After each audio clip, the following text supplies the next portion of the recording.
Welcome to Find Your Strong, the podcast that's here to help you free yourself from food rules, fitness guilt, and those weird detox teas. Oh, do not get me started, Ella. All right, I won't. I'm Ella, nutritionist and intuitive eating counselor. And I'm Christine, personal trainer, intuitive eating counselor, and your hype woman for joyful movement. You are, woohoo! Together we talk to experts, share stories, and hopefully leave you feeling a bit more at home in your body. So if you're ready, let's find your strong. So welcome everybody to Find Your Strong podcast. Ella and I haven't been here for ages. It seems we like haven't, forever, doesn't it, Ella? Yeah, loads of things sort of happened that meant we couldn't record. I But know here we life are. is so annoying, isn't it? Yeah, isn't it just? Puts a Just spanner in the keeps works. getting in the way. It Just does, it does. But we're here now, aren't we? So We're here, we're we're here. showing And I up. think so we were kind of wondering what to chat about. There's always something to Mm. chat about, but it is, Mm. as we're recording, it's Eating Disorder Awareness Week, National Eating Disorders Awareness Week in the UK. I'm not sure if that's the same in the States, I but think they have a different week in the States, they may don't have a they? different week. But we just wanted to talk about awareness, really. Mm. This kind of comes off the back of our episode with Sophie from ED Informed. Um, how can we be more aware and how can we help really? And Mm. there's obviously big gaps in the fitness spaces that we attend and go to, and that nobody has any basic training on eating disorder awareness. Mm. And I'm sure that's true of any frigging app, any nutrition app or any tracking app. There's never any questions around that. Mm. And those can obviously be used and abused. Yeah, so I think it was just really a general chat on eating disorder awareness, Ella. Yeah, no, I think it's something that needs to be talked about because I would imagine that unless you've personally known someone with an eating disorder or you've maybe had one yourself, it's very difficult to spot when there's something going on because, and I fear that is partly due to the fact that disordered eating, exercise habits are so normalized. When you look around you, you go to, I don't know, you just meet people and the kind of stuff they say about their relationship with food that is being praised. It's like, oh, I didn't eat anything today, so I can Yeah. have something tonight. Or, oh no, I don't do this. I only eat before whatever. And all of these kind of things that are being normalized and being praised that can actually also be a sign for an eating disorder. Yeah, Sometimes it's it it's is just being dieting or normalized. So yeah, yeah, exactly. It's just something that people say, "Oh, aren't you being good?" And that feeds an eating disorder. It's like, "Oh yeah, I'm doing the right thing here." yeah. And that's the scary thing that there are so many nutrition hacks or whatever you want to call them, so many influencers that are saying this is how you should eat, this is how you do this, that, and you lose fat and what have you. It's all a load of bollocks, but it all feeds into this narrative of, well, this is a normal, healthy way of eating. But it really isn't. It is pretty disordered most of the time. And if you have an eating disorder, you might display similar symptoms or similar strategies or eating behaviors to someone who actually has an eating disorder. And that's the thing that makes it really tricky, I think, to become aware And this of is when there's why, something going on. you also do not comment on somebody's weight because you have no idea Mm, what's happening to that hmm person. You don't know if they're in the middle of an eating disorder and they're really actually distressed, or if you're complimenting their weight loss, it just fuels mm, that eating disorder, just helps them mm, keep going down that road. So, hmm and I think obviously eating disorders do not discriminate and affect people of all sizes, races, hmm genders, etc. hmm And that's also something which people are not aware of. Yeah. I think you think of an eating disorder and you think of a thin white teenage girl hmm who's ultra thin, and that is absolutely not the reality. mm, And I think mm. Sophie said that as well, didn't she? She really, Yeah, she did. I mean that is one part it's one part, small of part. it, a Yeah. small part of it, but there's so many other eating disorders that are sort of flying below the radar. And as I said earlier, probably behaviors that get praised because someone is seemingly trying to lose weight when they're actually restricting really heavily or binging or purging or whatever's going on. So it's one of those things that is just really tricky. And it's also I do appreciate it's really difficult to approach that subject with somebody because anyone in the throes of an eating disorder will fight tooth and nail to keep that secret and not Yeah. say I have a problem. No, And I'm it's, fine. It's all we good. I know what there's I'm doing. but you've got this thing. So we're talking about the signs of an eating disorder, Mm, and you do have this thing where, obviously you should never comment on somebody's weight, but mhm, people, so for example, for my daughter, it was her teacher, her dance teacher that really, told us he was worried mhm, about her because she mhm, had changed. Obviously, she'd lost an awful lot of weight, but she was also becoming smaller in the class, less, mhm, just going into herself. She was mhm, behaving differently. mhm, So he did notice her weight. mhm, Do you know what I mean? So that's, mhm, and I think if somebody is, it's more in distress, if you see signs that somebody might be having issues around food or maybe missing, skipping meals or mhm, struggling to eat around other people or, and just having a different relationship to the way they're moving or how often they're moving. mhm, And I think there's many, many signs, isn't there, that you can, mhm, basic signs that we can be aware of. mhm, And when I say don't comment on somebody's weight, I think if you're worried about somebody, you if you know a person and you see a dramatic decrease, increase, obviously that gives mhm. cause for a little bit of concern. Yeah, And do yeah. you think so in those cases, do you think as a trusted person who's maybe a carer or a Mhm, teacher, is it okay to then mhm. approach that young person, Ella? I would say definitely. It's just a case of what changes do you notice? If it's just a change in weight, but other than that, there isn't anything significant. But usually, an eating disorder comes with lots of different other changes. As you said, 100%. your daughter's dance teacher noticed that she was withdrawing, and she wasn't.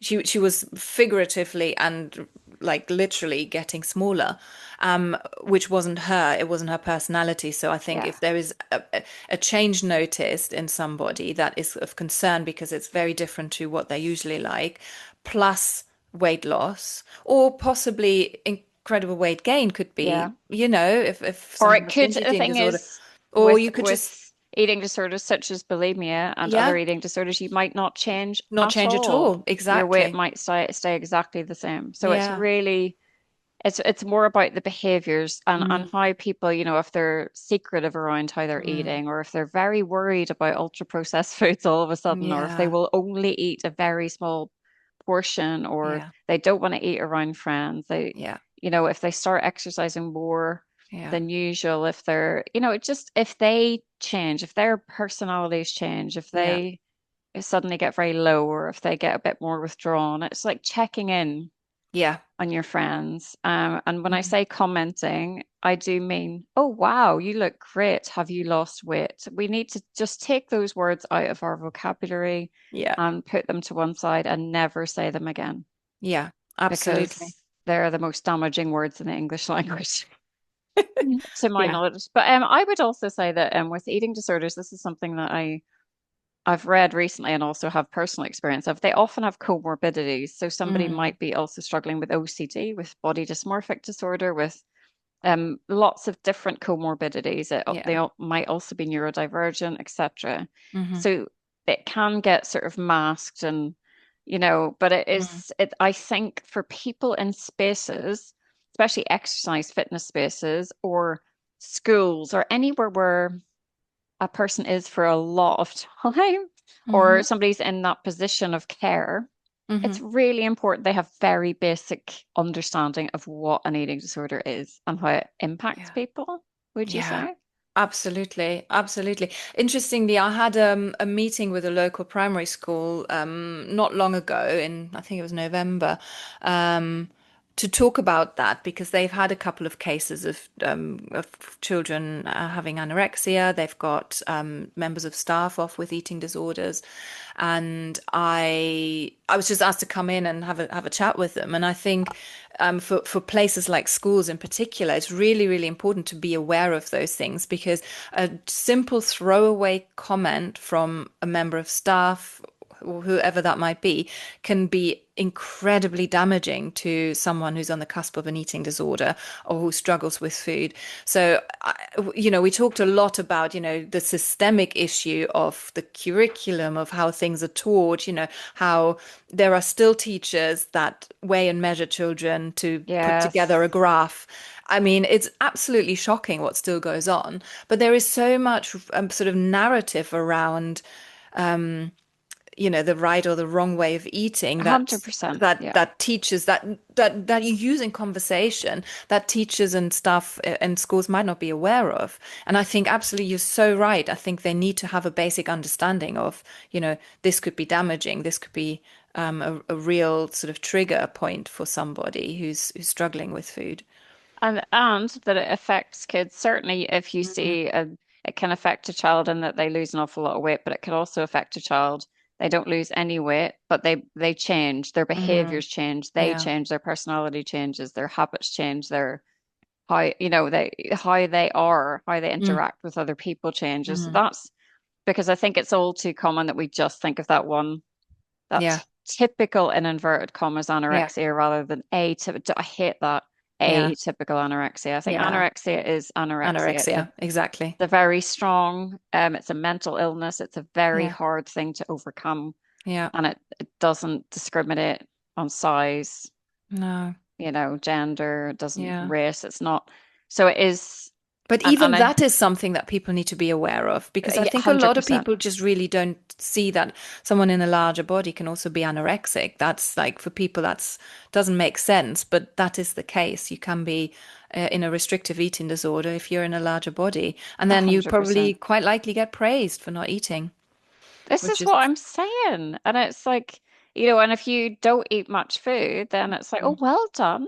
It's like, Yeah, what are we just, I know. and it is a very compare and despair society at the minute. When you're a Mm, teenager, we know that we're impressionable. mm, It's really your peers are kind of very important to you at that mm, stage of your life.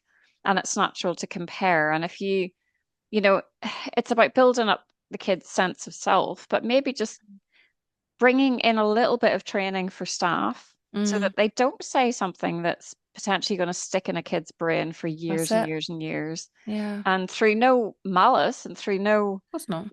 but it's, Mhm. I certainly had comments, which I remember to this day, Yeah, yeah. which just pushed me over that little, That's that the little hill. thing. That's the And thing. And it could be, as you said, it could be a very non-malicious comment from somebody, but it's so important that we're aware of, what we're saying and what the potential interpretation of that is.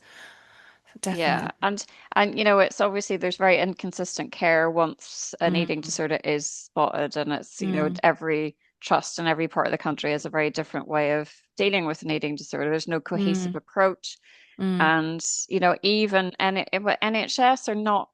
Most of the doctors that you will see are not trained specifically on eating disorders, and No. that has been harmful. So we Mm, have my daughter has been harmed through that, and I say that with no exaggeration. It's mm, been harmful. mm, Things that have been said to her, how she's been treated, and yeah, and I think it's just that basic understanding is not mm, hard to acquire. mm, And I myself did a little course, and they were called it was ABC care. What was it called? Anorexia bulimia care in those days had a CPD in understanding eating disorders for fitness professionals. mm-hmm, Took about half an hour. mm-hmm. And it was excellent. And I think there is another one that is being run. But I'll look up the details and Yeah, maybe we can link to some resources in the show notes. I'm thinking of a few that might be helpful. So if anyone who's listening to this is like, oh, actually, I know someone that I'm slightly concerned about. Maybe Yes. we can put some resources in the show notes that will sort of point you in the right Oh, direction. and there is a lot of support out There there. So is. we'll certainly put some of the, Mm, the key places to go to for yeah. support for anybody who's worried about a Yeah. family member or a friend. Yeah. And I think Sophie from ED Informed is really trying Mm, to campaign fitness spaces to make it mandatory to have that training yeah. for fitness professionals in fitness Yeah. spaces. And that's something which will be incredibly helpful. So please go give her some support because she's doing amazing work. Definitely. But it Definitely. is, I don't mean to have a downer of an episode, but I think it is, we watched You're a Fat Friend. I'm always coming back Mm, to Aubrey Gordon because I mm, absolutely love her. mm. But she had an eating disorder and she just talked about how she could not get help for it. No, she was dismissed. Nobody took Yeah. her seriously. Yeah. And Yeah. that's the sad truth of it, isn't it? It really is. Yeah. And I think this is, with this again, it makes it very hard to, um, it's hard enough to look for help. And if someone dismisses you over and over again, you're going to give up. You're going to succumb to the eating disorder unless you find some help and support from elsewhere. And that should not happen. It's not like, oh, it only affects like 10 people in the whole country. It's a massive thing. And as you said Massive. earlier, this is something that I've been thinking about quite a lot in terms of eating disorders. Um, is the comorbidity that you mentioned? It's that there's usually something else going on as well, be that neurodivergence, be that another mental health issue that you're struggling with. Yeah, And I feel like a lot of it is anxiety related. There's a lot of anxiety in huge. people who struggle with food, and often an eating disorder is a way of trying to have control over something. And this anxiety that everyone is suffering from, that is the modern life that we are living in. That's the social media that we consume. That is the AI stuff that we're getting from everywhere. That is that bombardment of different noises from outside that makes us all confused and not we don't know what's right or wrong anymore. Of course we're going to be fucking anxious. I know. Of course we're going to try and find a way of dampening down that anxiety. And for some people, that is then leading them to trying to control things with food. Or for some people, it manifests in other ways. But, I'm not surprised that so many people are suffering with anxiety, but I'm also not surprised that that then translates into eating disorders quite easily. And it is also that perfectionist mindset, isn't it? And trying to Mm, do everything perfectly and be mm, perfect in every way. yeah, But it is, there's a huge amount of kids that are affected around GCSE time. So yeah, that's a real peak yeah, yeah, in admissions. yeah. And that is really scary to me because Mm, schools for no one, I mean, I really have so much time for teachers who are working their asses off in a broken system, hmm. but GCSEs are a mess. The Yeah, pressure that is put on kids yeah, is yeah, ridiculous. yeah. And at that age, when they're really struggling anyway, trying to find out who they are and Mm, going through puberty and yeah. dealing with body image stuff, friend stuff, all of the Mm, family stuff. I mean, it's just and some kids maybe just are okay and get through it and they're fine, but mm. there's pressure. I don't know anybody that gets through it unscathed. And I No, think if you are somebody who really is anxious anyway, yeah, it can be the thing yeah, that pushes you into that absolutely. controlling sort of disorder. And it's not everybody who restricts their food will get an eating disorder. That is No, that is absolutely the case. There's other factors, mm, but it certainly can be a contributing factor. definitely. So we need to just scrap GCSEs, Ella. I'm totally up for that. I've probably mentioned it several times that in Germany we don't have anything like that. We don't have No. exams in year 10, 11. There's just nothing. You have A levels if you want to go that far, but other than that, you don't have anything like that. And I felt always felt that that's the fairer way, the easier way in terms of stress. And also, what do GCSEs teach anybody? It's literally an exercise in retaining information that as soon as you've written it down, it's gone and it's completely, unnecessary stuff that you don't need in your life. And it teaches you that, oh my God, I'm super stressed. Yes. And I have too many subjects, I've and got too much, I can't deal with teachers it. are expecting me to. And why, I don't know. I could talk about them all day because Hmm. weirdly, that's when I became anorexic, was that the Okay, so start that of started. GCSE. Right, Yeah. So right. in that fourth year was when it peaked for me, Mm, that fourth and fifth year. yeah. So when I was sitting my GCSE, I was very underweight.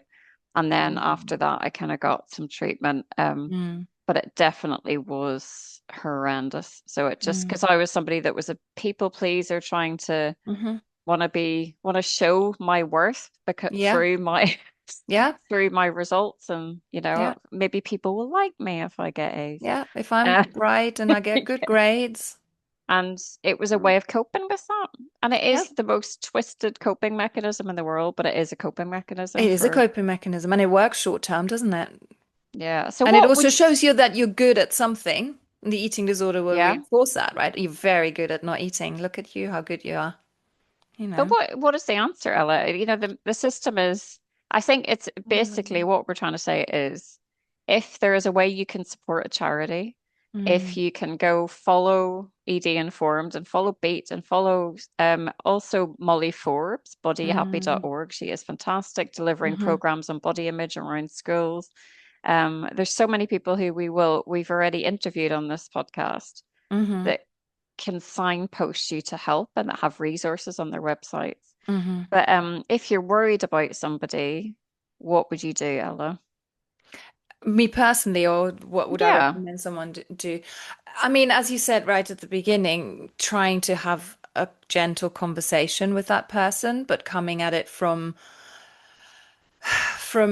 love and concern rather than from judgment. And that's often easier said than done because the person that you're talking to will probably not take to it kindly and will yeah. bristle at what you're suggesting.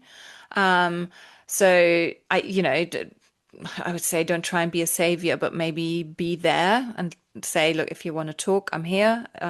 If you want to, I can go somewhere with you to get help. Um, Maybe share some resources, leave things lying around that might be interesting in terms of resources.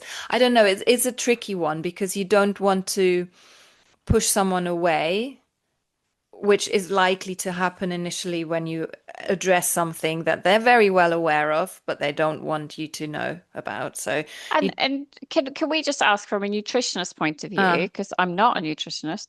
Um, my hair is annoying me today, sorry. From a nutritionist point of view, how many calories do we need, Ella? oh no, don't get me started on calories. That is really that's different for everybody. Right. But do we That's need in excess of 1200? ideally, yes, because that's less than a toddler eats for sure. Yeah. I mean, anyone recommending a 1200 calorie diet, it just is completely bonkers. That is just Because not you have a base level enough. that your organs need to function, don't you, before you Absolutely. even get out of bed? Absolutely. Yeah. Yeah. And, I think there's a certain, especially if you're active, Mm. and I know that it's, from maintenance phase, we know that it's not as simple as calories in, calories No, out, this is but the problem with it. but Yeah. you need to eat proper You do. food Yeah. to fuel your body so it thrives and doesn't Absolutely. just exist and Exactly. survive. And your brain needs Yeah. 25% of all of your calories, Yeah. and its preferred source of Yeah. fuel is carbs. You know Exactly. what I mean? And it's we're always feeling guilty for eating. I But think, but that's what's been drummed into us, isn't it? From like day one, it's like, oh, do you really need to eat extra? Do you really need all of that? Eating is seen as something that's gluttonous and wrong, which is completely bonkers. Because, without eating, we wouldn't live, we wouldn't be alive. And by restricting what we actually need and our bodies need, we're really ruining our bodies. Our brains are not working, our bones are getting brittle, our insides are not working the way they should. And it's just, yeah. I had a friend who sort of said to me, "Oh well, the less calories you can eat, the better, especially as you get older." Oh my And I was God. like, I don't understand what you're saying. And I think there's a part of everybody maybe needs slightly different amount, Yeah, and you have different appetites and you of course. need more food to fuel what you're doing. Everybody needs different amounts. So Yeah. it's really important that you don't look at somebody else, because I get hungry every few hours, really. Mm, I can't go do fasting for 20 hours until midday. I'm not going to do that because my tummy starts rumbling and I mm, just want food and I feel faint and I mm-hmm, need to keep eating. mm-hmm, Not everybody does. And that's where mm, you've got to go, well, this is me. I'm not mm-hmm. them. Absolutely. What do I need? Well, how does my body function the best? When is it happy? When is it Mm-hmm, thriving? When is it mm-hmm. full of energy? And that sounds very simplistic, doesn't it? But Well, but Christina, it is really simple. It is that simple. mm, But it's really difficult when you hear all of the noise from outside that tell you do you have to do intermittent fasting, or you should skip meals or eat as little as possible. I mean, that's just, that's what we hear, but your body's telling a completely different story. Your body, and I would say the majority of people, if they listen to their bodies would also tell them the same story that your body's telling you, which yeah, is, could you please feed me regularly? Every 3 to 4 hours would be great. Thank you very much. That's what every single body is very likely to tell the person, but we don't listen to it. And therefore, no, we think we are not hungry. We think our way out of it because someone gave us a plan that says we can only eat between 12 and 6 or whatever. And that's the problem. We lose the ability to listen to what our body says. We lose the ability to trust our body that it knows what we need. And we listen too much to the external noise. And I think, what your body's telling you is, as I said, probably what everybody's body, I'm getting lost in my words here. yeah, Everybody's body is saying, because bodies work remarkably similarly. Yes, there are differences in how much, in terms of energy and calories we need, because have different activity levels. Our bodies work differently. They burn food in a different yes, at a different rate. Some bodies might need more calories because they're repairing, they're doing something that we're not aware of. Some people who are thinking a lot might need more carbs so that their brains exactly. work. There are differences for sure, but in terms of regular fueling, I don't think there's so much difference between people. I think that is an external thing that someone came up with, probably made a bit of money on, and said, oh, okay, some people just don't need to eat until 3 o'clock in the afternoon. That's bollocks. Sorry. Yeah. I'm getting quite annoyed about these kind of things that are being said. That is not how our bodies work. And also, a bit of reserve is okay. Do you know what I mean? I think it's so important that Mm, we feel strong in our bodies as well, and that we have that definitely. little bit of reserve in Yeah, case we get ill, etc., etc. So, absolutely. and Absolutely. I think I don't know. Yeah, but I mean, there's data, there's evidence for, and I don't want to use the BMI because that's another bit of bollocks. But Yes. if you look at BMIs and if you look at the in inverted commas overweight population, they are the most protected. They Yes. have the lowest mortality risk. Exactly. And actually, if you look at the risk of mortality, it is Hmm. the very low end of the scale, Very high. very high end of the scale. Exactly. And actually, the people that live the longest are the overweight in inverted commas Uh-huh. category. Exactly. And that is something which nobody knows. And if you And nobody tell them, talks they about. will argue with you and say that is Absolutely. not true. That is not Yeah. true. And Yeah. it 100% is true. And Hmm. if you have an eating disorder as a teen, you are much more likely to get osteoporosis, Hmm. osteopenia. Hmm. Your bone health will suffer. This is Hmm. also true if you get an eating disorder in your 20s, 30s, 40s. So Hmm. it is so important that we think of our bodies in terms of our home. We take care of them, we feed them what they Yeah. need, and we Yeah. nurture them. And that is such an easy thing to say to people who Yeah. don't have an eating disorder, but we certainly know that if you're in the throes of it, Definitely. you simply need support and you You need need, support. yeah. And it's Yeah. not as simple as just listening to a podcast and feeling great. Um, No, I know that would be lovely, wouldn't it, if we could just wave our magic wand. But what you said, I think, is so important that, if you're in the throes of an eating disorder, whatever we say is probably not going to touch the base. But it's the people who are listening to it who haven't got an eating disorder who can become aware of, what to look out for, Yeah. aware of how they are looking after their own bodies so that they don't get into dangerous territory. You know, really look at what are your sources of information. Who do you listen to? What do you believe? Have you heard yourself say that sentence and repeat it back to you and see if that actually makes And sense to are you? they trying to sell something off Are the they back trying to of sell? that Yeah, advice that they're giving exactly. you? Yeah, well, Because follow the money. often they are. Mm. And yeah, so how are we going to wrap up today? It's a I hard think topic. it It's is a a hard hard topic. topic. And obviously, if anyone is concerned about anything, you can get in touch with us. We're here for you. Um, we're going to, as I said earlier, we're going to put some stuff in the show notes if you need resources of any kind. And yeah, do get in touch if you have Yeah, questions. and be frigging kind. You know, if you see somebody in a body that you don't approve of, keep your mouth shut. Yeah, You have no idea what people are dealing with. exactly. You have no idea. And you Exactly. just, say you can be complimentary in so many different ways. Hmm. Let's just not talk about weight. Sorry, Yeah. I really sound like I'm being preachy, and I am sorry. You're not being preachy at all. No, but I Lovely think it's listeners are like, all right, important. Christine, get off here. No, they're all right. They're all taking notes right now, Yeah. writing that down. It's just something I think just the personal lived experience I Of feel course. so strongly about Yeah. from my own behalf, but also on behalf of my daughter and Yeah. all of her peers that are struggling at Yeah. this point. And Exactly. so just, yeah, be kind to each other and do look up some resources that are contained in the show notes. You're Yeah. not alone, and your loved one or friend is not alone either. There's lots of support. You just have to kind of know Where to go. where to reach Exactly. out. And likewise, if you know of a really, really good organization or someone who supported you through something, do let us know because we can always share that information on our channels.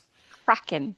Have a Amazing. really nice rest of your week, everybody. And we will be back, and I will be less preachy next time. Oh, please be Okay. preachy. I like that. Lots Bye. of love, everybody. Bye.